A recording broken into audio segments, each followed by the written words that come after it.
안녕하십니까. 4월 5일 마감 시황 방송을 시작하겠습니다. 먼저 장고부터 살펴보겠습니다. 1470만원이고요. 플러스 17만원입니다. 4월달은 일단 운이 좋은 것 같습니다. 3일 연속 수익이 났고요. 오늘은 개인적으로 수익이 조금 아쉬웠습니다. 좀 수익이 많이 나올 수 있는 환경이었는데, 시장을 잘못 예측해가지고요. 그러니까 제가 가진 종목들이 대체로 상승을 했는데 오늘 국내 증시가 하락할 줄 알았습니다. 제가 그리고 이제 하락할 줄 알고 빠르게 본전에서 비중을 확 줄였는데 상승해 버리면서 뒤늦게 올라가 버렸습니다. 그래서 올라가지고 팔고 나서 올라가 버리는 바람에 좀 아쉬웠습니다. 좀 수익이 좀 많이 줄어버렸다 이렇게 정리할 수 있을 것 같습니다. 일단 시장에 대한 개인적인 생각입니다. 간밤에 미증시가 약보합권으로 마감을 했습니다. 다우가 0.59, 나스닥 0.5, 그러니까 한 0.5% 정도 하락했으니까 뭐 빠진 것도 아니죠. 약보합 마감 뭐 이렇게 보면 되는데 이 정도면 뭐 국내 증시가 크게 뭐 빠질 것 같지 않다 이렇게 볼 수 있을 것 같은데요. 세부적으로 이제 내용을 뜯어보다 보니까 개인적으로 좀 안 좋다는 느낌이 많이 들었습니다. 어제 두 가지 뉴스가 있었는데요. JP모건 회장, 다이먼이라는 분이 JP모건 회장님이라는데요. 주주서한이라는 거를 이제 보내는가 봐요. 그러니까 시장 전망에 대한 거를 써가지고 주주들한테 쭉 이제 돌리는데 거기 이제 써진 내용이 이분이 이제 영향력이 좀 있는 분이랍니다. 잘 맞추는 그런 이제 JP모건 회장쯤 되니까 그렇겠죠. 그래서 그 내용이 은행 위기가 아직 끝나지 않았다 이런 취지로 물론 이제 과거의 서브프라임 모기지처럼 그렇게 뭐 급락하는 위기 이런 건 아니라고 생각한답니다. 그건 아닌데 은행 위기가 장기간에 걸쳐서 계속 시장을 좀 압박시키는 그런 요인이 될 것이다 이렇게 예상을 한 겁니다. 그래서 시장이 완전히 다 끝났다 이래 보기 어렵다는 얘기죠. 왜냐하면 예금했던 이런 사람들의 신뢰가 무너졌기 때문에 은행에 대한 신뢰가 무너졌기 때문에 언제든지 이런 지역 은행들의 어떤 사태가 발생하면 뱅크런 해가지고 우르르 몰려가는 그런 상황이 생길 수 있다 이런 얘기입니다. 그래서 그런 상황이 생길 수 있기 때문에 은행이 아직 완전히 끝난 것은 아니다. 이렇게 이제 해석을 하는 것 같고요. 그다음 또 하나 뉴스가 경기 침체 우려감이었습니다. 이게 고용 지표 발표였는가 했지 싶은데요. 해석이 이제 상황에 따라 바뀝니다. 예를 들어서 고용 지표가 좋게 나왔다. 호재다 악재다 이렇게 하는 게 아니고 고용 지표가 좋게 나오면 그때 상황에 따라서 호재가 될 수도 있고 악재가 될 수 있다. 이게 이제 주식의 어려운 점이 아닌가 싶습니다. 그러니까 간밤에 나온 고용 지표는 고용이 고용이 많이 안 됐다는 얘기입니다. 그러니까 용어를 다 까먹었는데 여튼간에 고용 예상했던 수치보다 적게 나왔다는 얘기예요. 고용이 덜 됐다는 얘기입니다. 그러면 과거 같으면 연준에서 긴축 막 하고 있을 때는 고용이 잘 안 되고 있으면 이거 경기 침체 우려감이니까 연준에서 금리를 인상하지 않을 것이다. 긴축을 완화할 것이다. 이렇게 해갖고 호재를 적용을 합니다. 근데 지금은 연준에서 금리를 연준에서 금리를 더 이상 올리지 않을 것이라는 생각을 하고 있는 상태이기 때문에 여기서 고용이 좀 불확실하게 돼버리니까 경기 침체 우려감, 경기가 침체되니까 기업들이 직원들을 많이 뽑지 않는다. 뭐 대규모 가문이라든가 이런 뉴스 많이 나오잖아요. 그래서 고용이 지금 상황이 안 좋다 이렇게 해석해가지고 경기 침체로 해석을 해버리는 겁니다. 그래서 간밤에 나온 고용지표는 경기 침체다 해갖고 하락하는 압박을 주도록 그렇게 돼버린 겁니다. 똑같은 현상인데 똑같은 고용지표 가지고 어떨 때는 호재가 되고 어떨 때는 악재가 된다 이렇게 볼 수 있습니다. 지금 현재는 고용지표가 잘 못 나오면 침체다. 그러니까 모든 자료가 경기 침체 쪽으로 갖다 붙입니다. 뭐가 좀 안 좋게 나왔다 그러면 경기 침체. 예전에는 뭐 좀 안 좋게 나오면 연준에서 금리를 올릴 우려감이 낮아졌다 이렇게 해가지고 호재로 작용돼 버렸는데 지금은 안 좋게 나오면 경기 침체로 바로 받아들이기 때문에 지금 현재 나오는 화두는 경기 침체 우려감이다 이렇게 보면 되는 것 같습니다. 그래서 이 두 가지를 합쳐가지고 뭐 은행 위기가 아직 끝나지 않았다는 건 장기적인 부분이니까 이건 차치하고라도 경기 침체 우려감 여기서 제가 개인적으로 되게 안 좋다고 해석을 한 겁니다. 증시에서 코스트라님 책에 보면 그게 나와 있거든요. 증시에서 가장 안 좋은 거는 전쟁입니다. 일단 첫째, 전쟁과 평화 이렇게 해가지고 코스트라님 책의 서두에 여붓기를 약간 세는데 서두에 뭐라고 하냐면은 우량주 사놓고 수면제 먹고 10년 동안 자고 일어나면 부자가 돼 있을 것이다 이렇게 표현을 했거든요. 그건 이제 그렇게 말씀하신 기본 베이스가 뭐냐면 냉전이 끝났기 때문에 그렇습니다.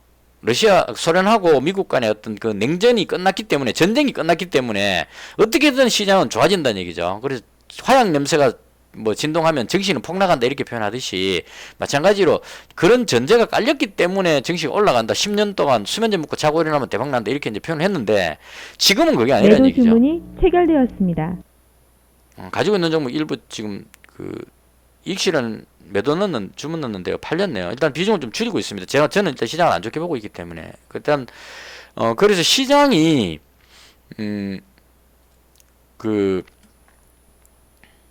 뭐하다 그래야 되겠죠.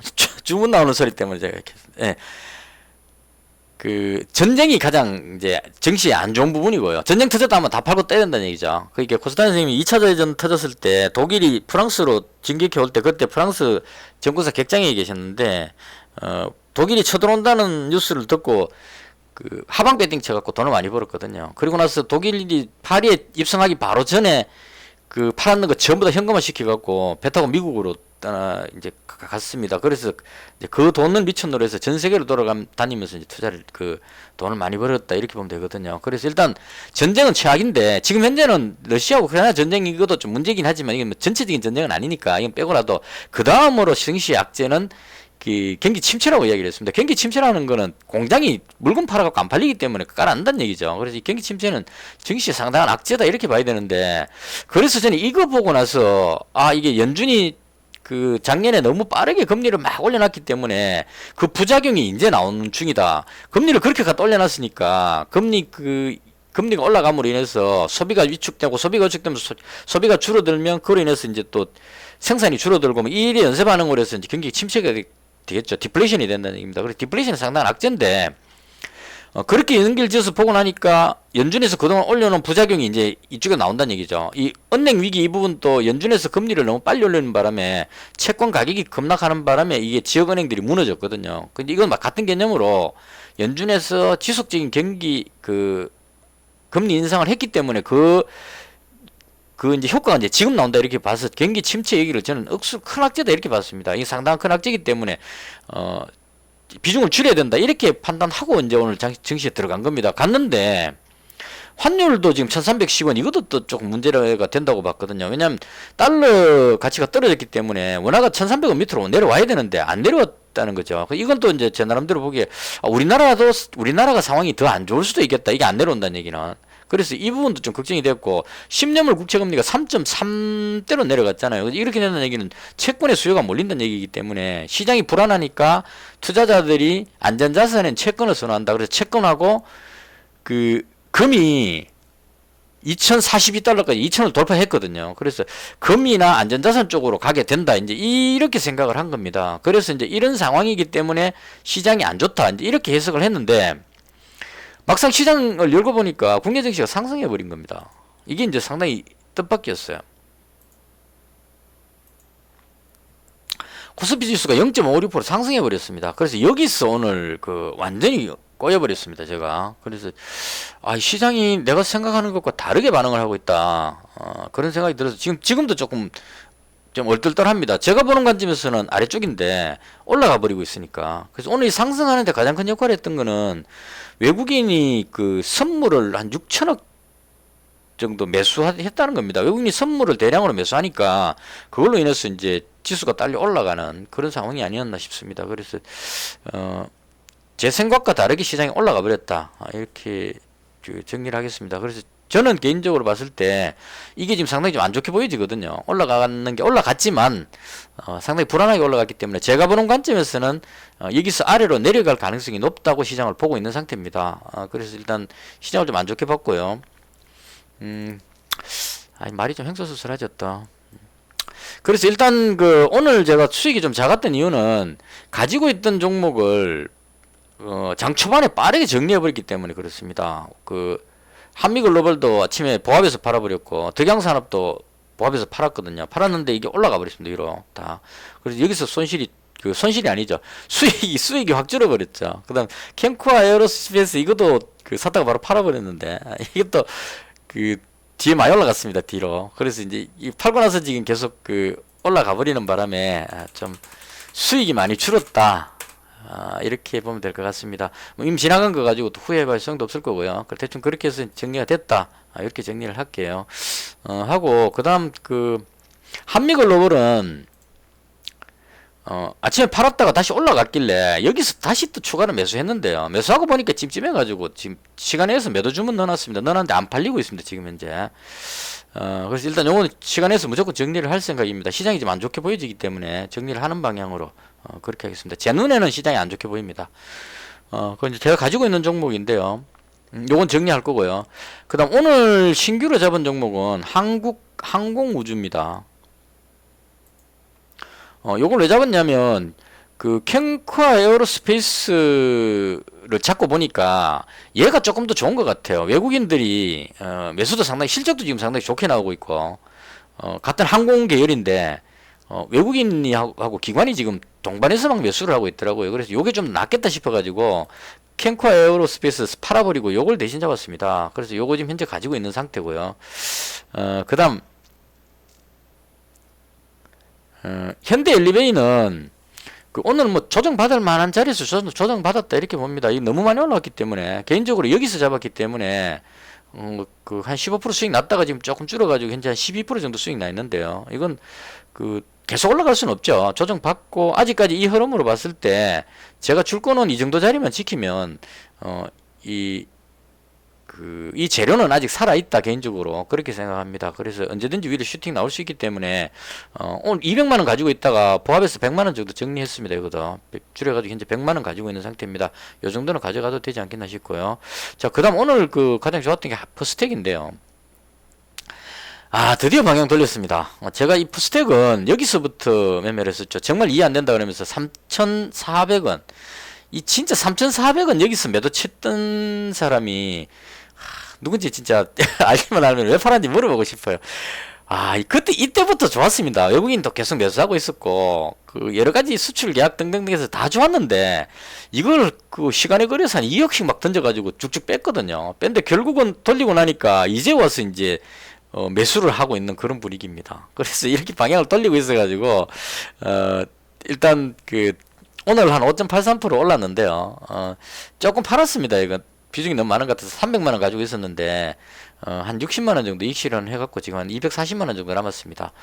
지금 단일가에서도 아직까지 올라가고 있거든요. 그래서 여전히 좋다 개인적으로 봤을 때 오늘도 이 외국인들이 20만 주나 매수를 했습니다. 더 많이 사고 있습니다. 갈수록. 그러니까 아침에 한 4만 주 정도 매도하고 있었거든요. 그래가지고 외국인도 이제 매도하니까 올라가서 이제 높은 위치 왔으니까 여기서 외국인이 매도하는갑다 싶어가지고 저도 비중을 줄였거든요. 한 60만원이 팔았는데 나중에 끝날 때 딱 보니까 이걸 다시 사버렸어요. 외국인이. 대충 이렇게 되겠죠. 외국인이 여기서 한 4만 주 정도 매도해갖고 분위기를 이제 하방적으로 잡고 나서 쭉 내려왔는데 여기서 다시 샀겠죠. 밑에서부터 사갖고 쭉 당겨올리면서 끝이 났다 이렇게 보면 될 것 같습니다. 그래서 퍼스텍은 여전히 살아있다 이런 개념으로 보면 될 것 같습니다. 그래서 지금 이렇게 가지고 있고요. 한미글로벌은 그 시간에 걸려서 매도하겠습니다. 이 종목은 좋아 보이긴 하는데 일단 시장 상황이 너무 불투명해서 불확실해서 일단 정리해서 그 종목 수를 최대한 줄이도록 그렇게 하겠습니다. 만약에 호재성 뉴스가 터진다면 그때 추격해서 매수하더라도 일단 오늘은 비중을 줄이는 방향으로 그렇게 대응을 하겠습니다. 그리고 그 인버스죠.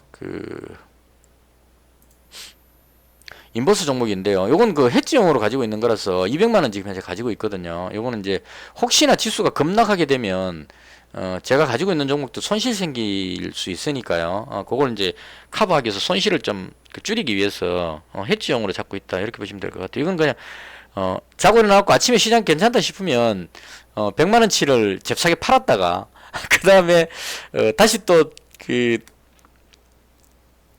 시장이 또 장 끝날 때 되고 불안하다 싶으면 다시 100만원 더 늘렸다가 이렇게 해서 해지용으로 200만원 계속 샀다 팔았다 하면서 달고 가고 있다 이렇게 보시면 될 것 같습니다. 대충 이렇게 해서 제가 오늘 봤던 시장에 대한 설명을 모두 마치고요. 시장이 안 좋은 것 같으면 그러면서도 지금 꾸역꾸역 계속 올라가고 있어서 제가 보는 것과 현재 시장과는 상당한 괴리가 있다 이렇게 보면 될 것 같습니다.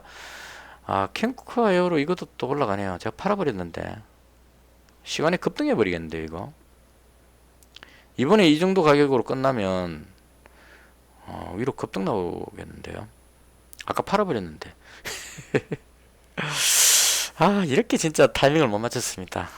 이거 가지고 있었으면 잘하면 상한가까지 갈 수 있는 상황인데 지금 제가 몇 프로인지 모르겠는데 저 정도면 장 후반에 누군가가 계속 끌어올리고 있더라고요. 요까지만 보고 마칠게요.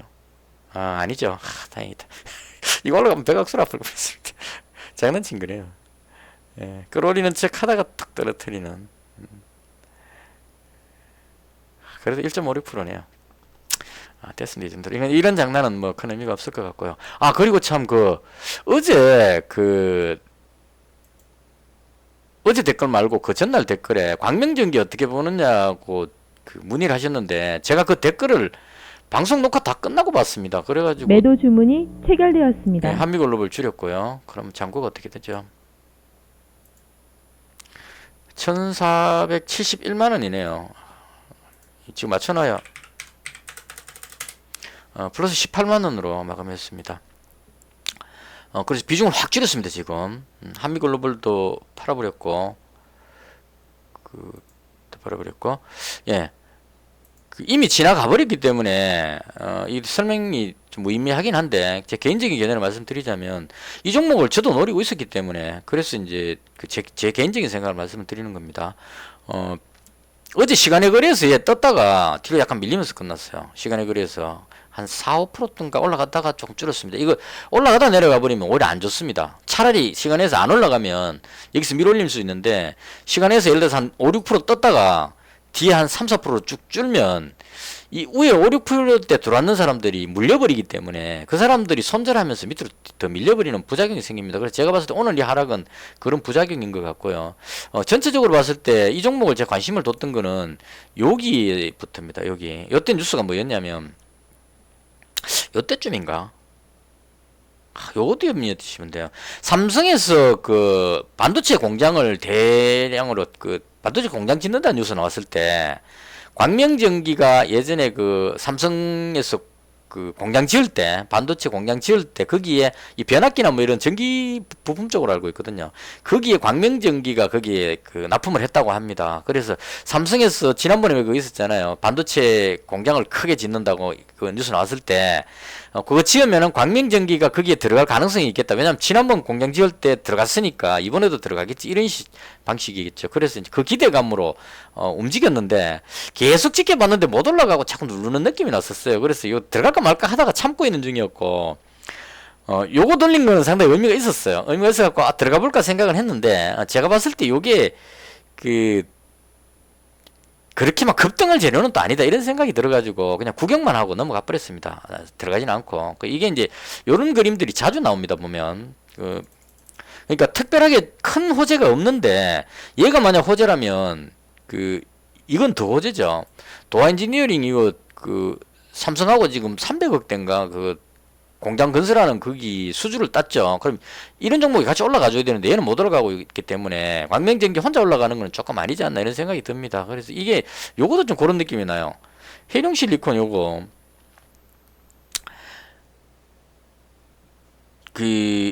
여기선가 어디선가 뉴스가 뭐가 나왔느냐 하면 그게 나왔습니다. 요때쯤 나왔던 것 같아요.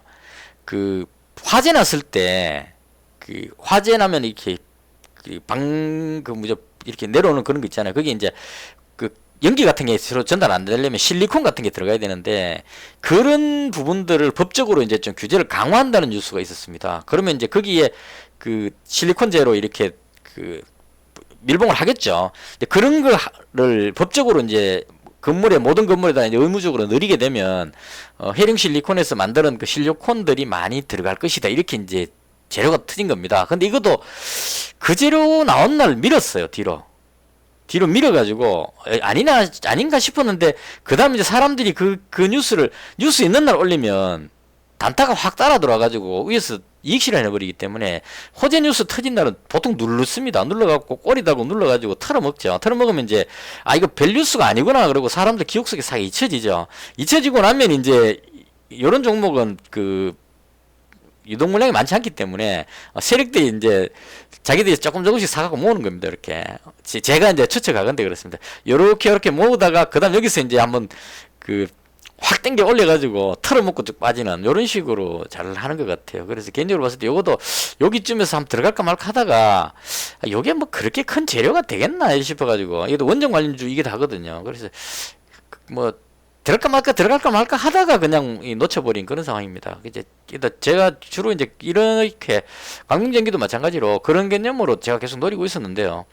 현 시점에서 봤을 때는 솔직히 모르겠습니다. 업무를 이렇게 그 흔들려 버렸기 때문에 완전히 다 이게 털어먹고 빠진 건 또 아니거든요. 시간에 걸려서 그 물량 가지고는 다 털어먹은 게 아니기 때문에 눈치 봐가지고 언젠가는 다시 또 끌어올리려고 하지 않을까 하는 생각은 드는데 개인적으로는 뭐 시장이 좀 불확실하기 때문에 계속 지켜보고 있다. 저도 언제든지 상황이 좋아진다 싶으면